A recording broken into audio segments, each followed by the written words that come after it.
I'm Tyrone Marshall, principal here of Milton Lynch Primary School. And this is my fourth day here on the job, and I've been, as it were, very much in the thick of things because we are now trying to get everything as everyone else is trying to get it all put together.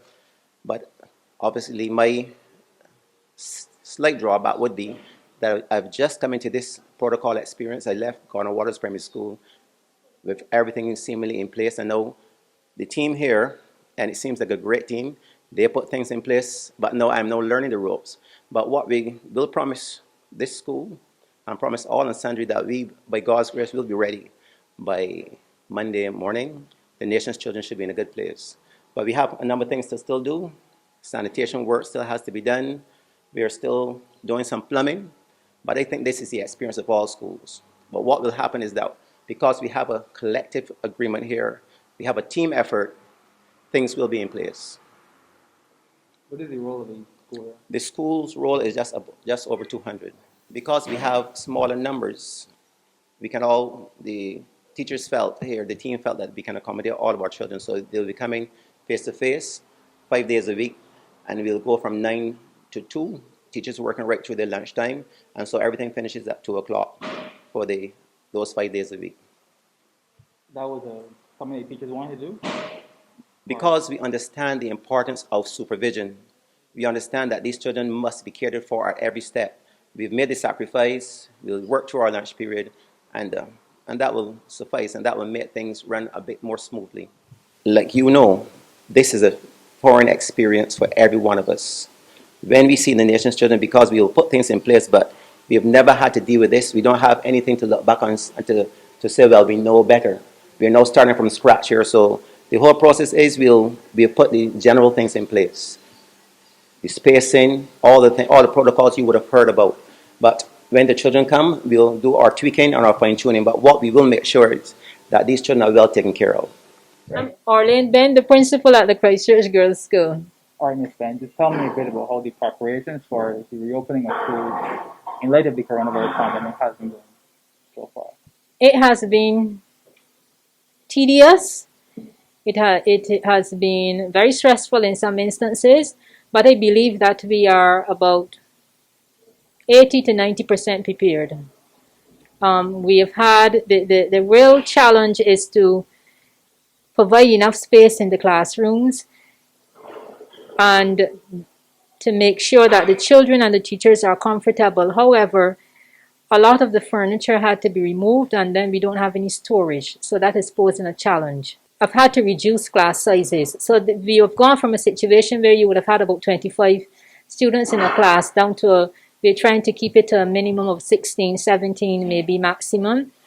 And because of that, this extra furniture that would have been in the classroom then has to be stored, and we don't have any way to store them. So we have to find a creative way to keep that furniture in the classroom while making sure that we get the required space for the students and teachers to be comfortable. When school ended earlier this year, there was a big push for the online learning.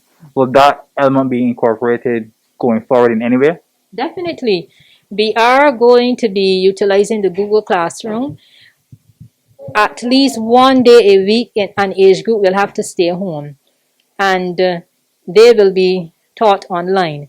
But even more so, we are going to be using the Google Classroom in the general teaching and learning process for the students, because the students will now be able to, for example, do homework, do some additional practice using the Google Classroom. And because we have to be careful with the handling of books, etc., we will need to maintain the Google Classroom.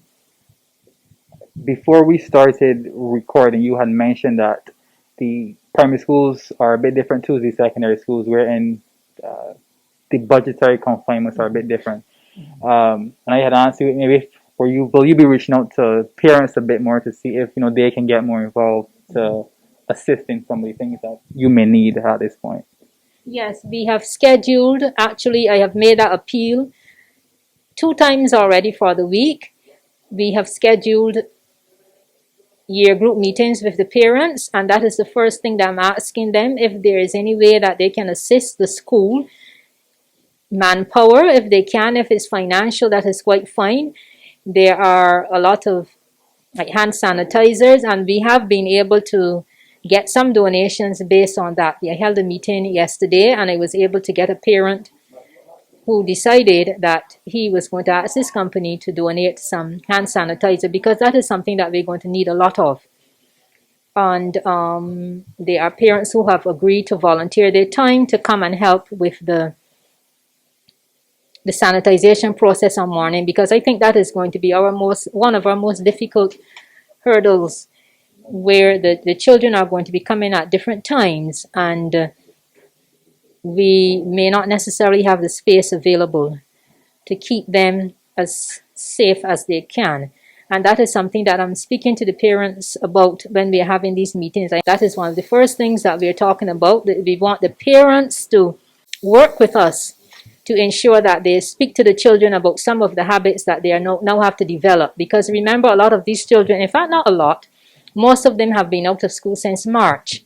And therefore they need to be trained as to how they are going to function in a COVID-19 environment and be taught as well. So it's something as simple as standing and keeping your hands out like that to make sure that you are safe. And the wearing of masks, these are things that we are speaking to the parents about during our meetings. There are a lot of other variables at play. I would want to be ready for Monday, but I am not certain if, once all of those things happen between tomorrow and the weekend, I believe we'll be ready. The teachers are ready and eager to come to school, and the children have been at home long enough, and they want to come to school. And the parents, of course, want the children to be in school.